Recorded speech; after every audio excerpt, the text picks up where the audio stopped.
Hello guys and gals, and this is part 7 of our reading of The Last Unicorn by Peter Beagle. And let's see, in the last episode, I'm having to re-record this one because I had some technical difficulty with my phone. But in the last one, I believe that Captain Colley, Smendrick had summoned up illusions of Robin Hood and all of his merry men, including Maid Marian, and so all of Captain Colley's men, apart from Jack Jingley, went after the phantoms, and so Captain Colley got mad at Smendrick and tied him to a tree. So we are going to continue on. We were on. Oh, this is part 7, by the way, and here we go. We were on chapter 6, I believe. Just starting chapter 6. Captain Colley fell asleep 13 stanzas into the 19th song, and Smendrick, who had stopped laughing somewhat sooner, promptly set about trying to free himself. He strained against his bonds with all his strength, but they held fast. Jack Jingley had wrapped him in enough rope to rig a small schooner, and tied knots the size of skulls. Gently, gently, he consoled himself. No man with the power to summon Robin Hood, indeed, to create him, can be bound for long. A word, a wish, and this tree must be an acorn on a branch again. This rope be green in the marsh. But he knew before he called on it that whatever had visited him for a moment was gone again, leaving only an ache where it had been. He felt like an abandoned chrysalis. "Do as you will," he said softly. Captain Colley mused at his voice and sang the 14th stanza. "There are 50 swords without the house, and 50 more within, and I do fear me, Captain, there are like to do us in. Ha! Ha done, said Captain Colley, and never fear again, for they may be 100 swords, but we are 7 men. "I hope you get slaughtered," the magician told him. But Colley was asleep again. Smendrick attempted a few simple spells for escaping, but he could not use his hands, and he had no more heart for tricks. What happened instead was that the tree fell in love with him, and began to murmur fondly of the joy to be found in the eternal brace of a red oak. "Always, always," it sighed, "faithfulness beyond any man's deserving. I will keep the color of your eyes when no other in the world remembers your name. There is no immortality but a tree's love." This scene was weird in the movie, if I recall. "I'm engaged," Smendrick excused himself, "to a western larch since childhood. Marriage by contract, no choice in the matter. Hopeless. Our story is never to be." A gust of fury shook the oak, as though a storm were coming to it alone. "Galls and fire blight on her," it whispered savagely. "Darned softwood, cursed conifer, deceitful evergreen, she'll never have you. You will perish together, and all trees shall treasure our tragedy."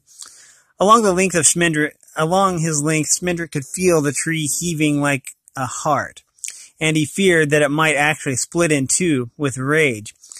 The ropes were growing steadily tighter around him, and the night was beginning to turn red and yellow. He tried to explain to the oak that love was generous, precisely because it could never be immortal. And then he tried to yell for Captain Colley, but he could only make a small creaking sound, like a tree. "She means well," he thought, and gave himself up for loved. Then the ropes went slack as he lunged against them, and he fell to the ground on his back, wriggling for air. The unicorn stood over him, dark as blood, in his darkened vision. She touched him with her horn. When he could rise, she turned away, and the magician followed her, wary of the oak, though it was once again as still as any tree that had never loved. The sky was still black, but it was a watery darkness, through which Smendrick could see the violet dawn swimming. Hard silver clouds were melting as the sky grew warm. Shadows dulled. Sounds lost their shape, and shapes had not yet decided what they were going to be that day. Even the wind wondered about itself. "Did you see me?" he asked the unicorn. "Were you watching? Did you see what I made?" "Yes," she answered. "It was true magic." The loss came back, cold and bitter as a sword. "It's gone now," he said. "I had it. It had me, but it's gone now. I couldn't hold it." The unicorn floated on before him, silent as a feather. Close by, a familiar voice said, "Leaving us so early, magician? The men will be sorry they missed you." He turned and saw Molly Grew leaning against a tree, dress and dirty hair, tattered alike, bare feet bleeding and beslimed. She gave him a bat's grin. "Surprise," she said. "It's Maid Marian." Then she saw the unicorn. She neither moved nor spoke, but her tawny eyes were suddenly big with tears. For a long moment she did not move. Then each fist seized a handful of her hem, and she wrapped her knees into a kind of trembling crouch. Her ankles were crossed and her eyes were lowered. But for all that it took Smendrick another moment to realize that Molly Grew was curtsying. He burst out laughing, and Molly sprang up, red from hairline to throat hollow. "Where have you been?" she cried. "Darn you, where have you been?" She took a few steps towards Smendrick, but she was looking behind him at the unicorn. When she tried to get by, the magician stood in her way. "You don't talk like that," he told her, still uncertain that Molly had recognized the unicorn. "Don't you know how to behave, woman? You don't curtsy either." But Molly pushed him aside and went up to the unicorn, scolding her as though she were a strayed milk cow. "Where have you been?" Before the whiteness and the shining horn, Molly shrank to a shrilling beetle. But this time it was the unicorn's old dark eyes that looked down. "I'm here now," she said, "at last." Molly laughed with her lips flat. "And what good is it to me that you are here now? Where were you 20 years ago, 10 years ago? How dare you come to me now, when I am this?" With a flap of her hand, she summed herself up. "Barren face, desert eyes, and yellowing heart. I wish you had never come. Why do you come now?" The tears began to slide down the sides of her nose. The unicorn made no reply, and Smendrick said, "She is the last. She is the last unicorn in the world." "She would be," Molly sniffed. "It would be the last unicorn in the world that came to Molly Grew." She reached up then to lay her hand on the unicorn's cheek, but both of them flinched a little, and the touch came to rest on the swift shivering place under the jaw. Molly said, "It's all right, I forgive you." "Unicorns are not to be forgiven," the magician felt himself growing giddy with jealousy, not only of the touch, but of something like a secret that was moving between Molly and the unicorn. "Unicorns are for beginnings," he said, "for innocence and purity, for newness. Unicorns are for young girls." Molly was stroking the unicorn's throat as timidly as though she were blind. She dried her grimy tears on the white mane. "You don't know much about unicorns," she said. The sky was jade gray now, and the trees that had been drawn on the dark a moment ago were real trees again, hissing in the dawn wind. Smendrick said coldly, looking at the unicorn, "We must go." Molly agreed promptly. Before the men stumble on us and slit your throat for cheating them, the poor lads." She looked over her shoulder. I had some things I wanted to take, but they don't matter now. I'm ready." Smendrick barred her way again as he stepped forward. "You can't come with us. We are on a quest." His voice and eyes were as stern as he could make them, but he could feel his nose with being bewildered. He had never been able to discipline his nose. Molly's own face closed like a castle against him, trundling out with guns and slings and cauldrons and boiling lead. "And who are you to say we?" "I'm her guide," the magician said importantly. The unicorn made a soft wondering sound like a cat calling her kittens. Molly laughed aloud and made it back. "You don't know much about unicorns," she repeated. "She's letting you travel with her, though I can't think why. But she has no need of you. She doesn't need me either. Heaven knows. But she'll take me too. Ask her." The unicorn made the soft sound again, and the castle of Molly's face lowered the drawbridge and threw wide even its deepest keep. "Ask her," she said. Smendrick knew the unicorn's answer by the sinking in his heart. He meant to be wise, but then his envy and emptiness hurt him, and he heard himself cry out sadly, "Never! I forbid it!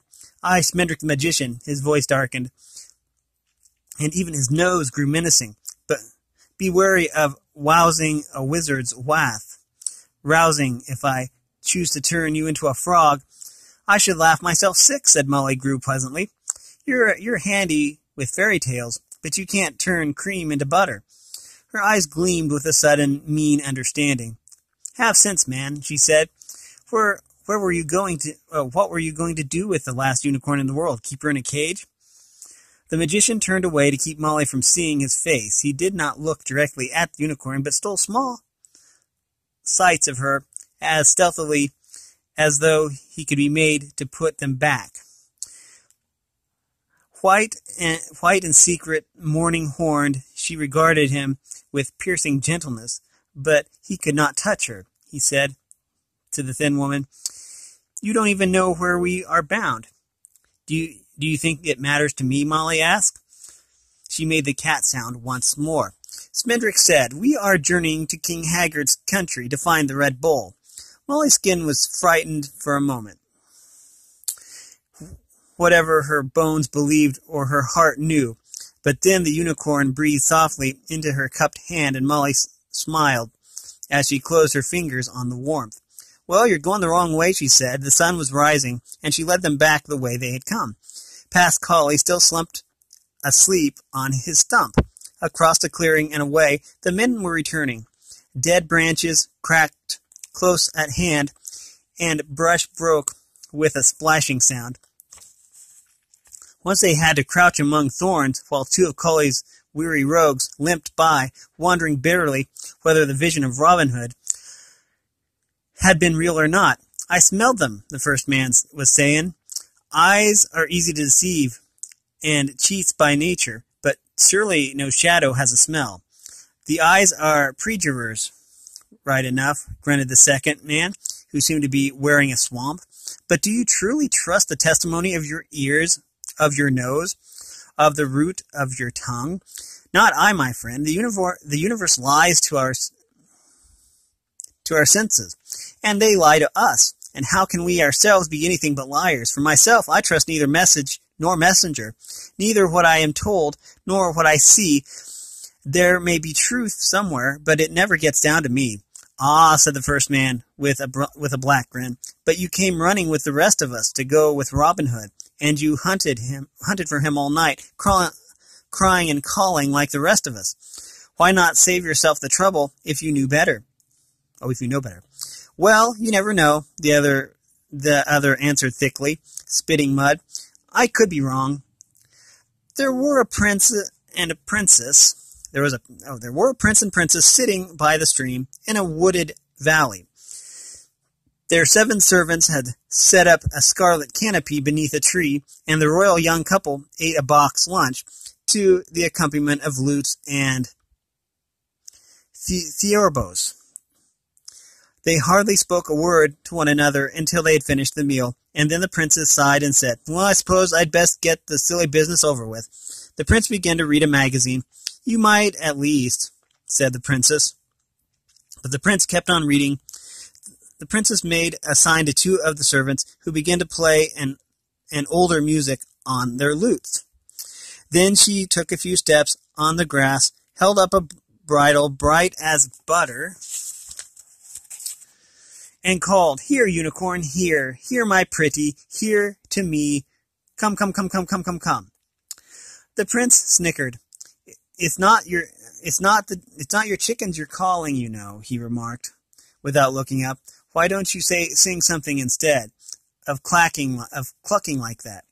Well, I'm doing the best I can, the princess cried. I've never called one of these things before. But after a little silence, she began to sing. I am a king's daughter, and if I cared to care, the moon that has no mistress would flutter in my hair. No one dares to cherish what I choose to crave. Never have I hungered that I did not have. I am a king's daughter, and I grow old within the prison of my person, the shackles of my skin. And I would run away and beg from door to door just to see your shadow once and never more. So she sang and sang and sang again, and then she called, Nice unicorn, pretty, pretty, pretty, for a little longer, and then she said angrily, Well, I've done as much as I'll do. I'm going home. The prince yawned and folded his magazine. You satisfied? Custom well enough, he told her, and no one expected more than that. It was just a formality. Now we can get married. Now we can be married. Yes, the princess said, now we can be married. The servants began to pack everything away again, while the two with the lutes played joyous wedding music. The princess's voice was a little sad and defiant as she said, If there really were such a thing as unicorns, one would have come to me. I called as sweetly as anyone could, and I had the golden bridle, and of course I am pure and untouched. For all of me you are, the prince answered indifferently. As I say, you satisfied custom. You don't satisfy my father, but then neither do I. That would take a unicorn. He was tall, and his face was as soft and pleasant as a marshmallow. When they and their retinue were gone, the unicorn came out of the wood, followed by Molly and the magician, and took up her journey again. A long time later, wandering in another country between where there were no streams and nothing green, Molly asked her why she had not gone to the princess's song. Smindrick drew near to listen to the answer, though he stayed on his side of the unicorn. He never walked on Molly's side. The unicorn said, The king's daughter would have run away to see my shadow. If I had shown myself, and she had known me, she would have been more frightened than if she had seen a dragon. For no one makes promises to a dragon. I remember that once it never mattered to me whether or not princesses meant what they sang. I went to them all and laid my head in their laps, and a few of them rode on my back, though most were afraid. But I have no time for them now. Princess or kitchen maid, I have no time. Molly said something strange then for a woman who never slept a single night through without waking many times to see if the unicorn was still there, and whose dreams were all of golden bridles and gentle young thieves. It's the princesses who have no time, she said. The sky spins and drags everything along with it. Princesses and magicians and poor collie and all, but you stand still. You never see anything just once.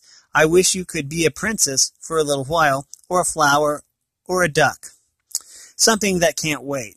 She sang a verse of doleful, limping song, halted after every line, and she tried to recall the next. Who has choices need not choose. We must who have none. We can love, but what we lose, what is gone is gone. Smindrick peered over the unicorn's back into Molly's territory. Where did you hear that song? He demanded. It was the first time he had spoken to her since the dawn when she joined the journey. Molly shook her head. I don't remember. I've known it a long time. The land had grown leaner day by day as they traveled on, and the faces of the folk they met had grown bitter with the brown grass. But to the unicorn's eyes, Molly was becoming a softer country, full of pools and caves, where old flowers came burning out of the ground. Under the dirt and indifference, she appeared only 37 or 38 years old, no older than Smindrick, surely despite the magician's birthdayless face. Her rough hair bloomed, her skin quickened, and her voice was nearly as gentle to all things as it was when she spoke to the unicorn. Her eyes would never be joyous any more than they could ever turn green or blue, but they too had wakened in the earth. She walked eagerly into King Haggard's realm on bare, blistered feet, and she sang often.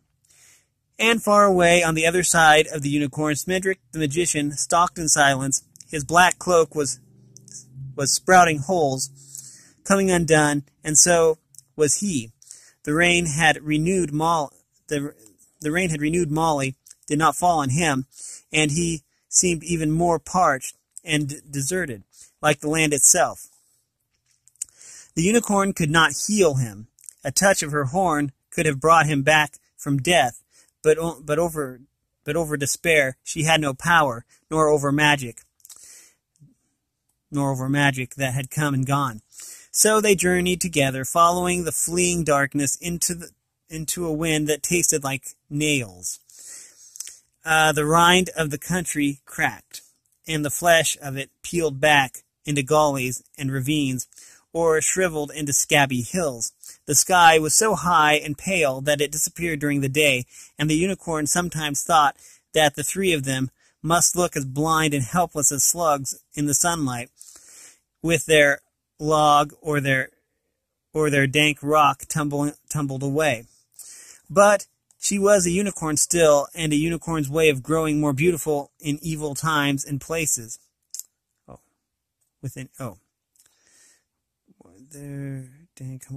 But she was a unicorn still, with a unicorn's way of growing more beautiful in evil times and places. Even the breath of the toads that grumbled in the ditches and dead trees stopped when they saw her. Toads would have been more hospitable than the Stillen folk of Haggard's country. Their villages lay bald as bones between knife-like hills where nothing grew, and they themselves had hearts unmistakable as sour as boiled beer. Their children stoned strangers into town, and their dogs chased them out again. Several of the dogs never returned, for Smendrick had developed a quick hand, and a taste for mongrel. This infuriated the townspeople, and no mere theft would have done. They gave nothing away, and they knew that their enemies were those who did. The unicorn was weary of human beings, watching her companions as they slept, seeing the shadows of their dreams scurry over their faces. She would feel herself bending under the heaviness of knowing their names.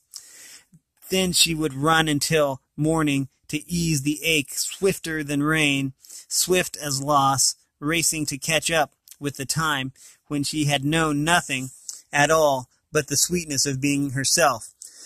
Often then, between the rush of one's breath and the reach of another, it came to her that Smendrick and Molly were long dead, and King Haggard as well, and the Red Bull met and mastered. So long ago that the grandchildren of the stars that had seen it all happen were withering now, turning to coal, and that she was still the only unicorn left in the world.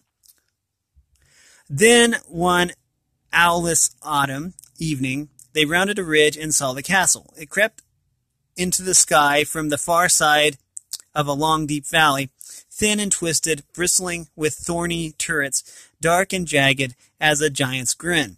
Molly laughed outright, but the unicorn shivered, for to her the rooked towers seemed to be groping towards her through the dusk. Beyond the castle, the sea glimmered like iron. Haggard's fortress, Smendrick murmured, shaking his head in wonderment. Haggard's dire keep. A witch built it for him, they say, but he wouldn't pay her for her work, so she put a curse on the castle. She swore that one day it would sink into the sea with Haggard, when his greed caused the sea to overflow. Then she gave a fearful shriek, the way they do, and vanished in a sulphurous puff. Haggard moved in right away. He said no tyrant's castle was complete without a curse. I don't blame him for not paying her, Molly Grew said scornfully. I could jump on that place myself and scatter it like a pile of leaves anyway. I hope the witch has something interesting to do while she waits for the curse to come home. The sea is greater than anyone's greed. Bony birds struggled across the sky, squealing, "Help me, help me, help me," and small black shapes bobbled at the lightless windows of Haggard's castle. A wet, slow smell found the unicorn. "Where is the bowl?" she asked. "Where does Haggard keep the bowl?" "No one keeps the red bowl," the magician replied quietly. "I have heard that he roams at night and lies up by day in a great cavern beneath the castle. We'll know soon enough, but that's not our problem now. The nearer danger lies there." He pointed down into the valley, where a few lights had begun to shiver. That is Hag's Gate," he said. Molly made no answer, but she touched the unicorn with a hand as cold as a cloud. She often put her hand on the unicorn when she was sad or tired or afraid.